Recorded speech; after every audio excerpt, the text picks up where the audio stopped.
Hello, नमस्कार मंडळी. तुमचे स्वागत आहे.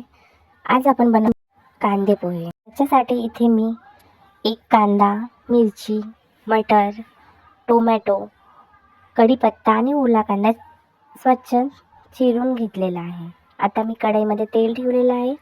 तेल गरम होताच मी त्याच्यामध्ये जिरे, मोहरी घातलेली आहे. त्याच्यामध्ये कांदे, मिरची, ओला कांदा आणि कढीपत्ता टाकलेला आहे. आता ते तांबूस होईपर्यंत आपण ते तेलामध्येच परतून घेणार आहोत आणि त्यानंतर आपण त्याच्यामध्ये मटर घालणार आहोत. मटर कसं आपण आधी घालू नाही शकत, कारण की ते तेलामध्ये जाताच फुटतात आणि आपल्या चेहऱ्यावर येण्याची भीती असते. त्याच्यामुळे आपण मटर नाही घालत आहोत आधी. आणि कसं हिवाळ्याचे छान आपण शेंगदाणे टाकतोच ऑप्शनल, बट तुम्ही मटर पण टाकून बनवू शकता आणि चवीला खूप छान वाटते हे. आता मी याच्यामध्ये मटर घातले आणि ते आपण तेलामध्ये थोडा वेळ परतून घेऊया.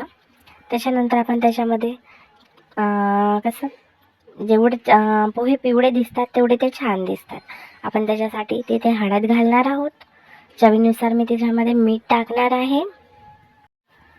चवीनुसार मीठ घातलेलं आहे आणि त्याच्यानंतर आपण जो मसाला आपण केलेला आहे तो फ्राय करून त्याच्यामध्ये आपण पोहे घालूया आणि पोहे छान मिक्स करून घेऊया की मीठ वगैरे व्यवस्थित लागायला पाहिजे.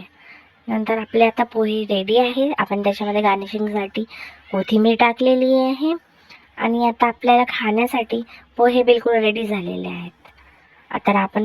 आता ते प्लेटमध्ये काढूया आणि टेस्ट घेऊया.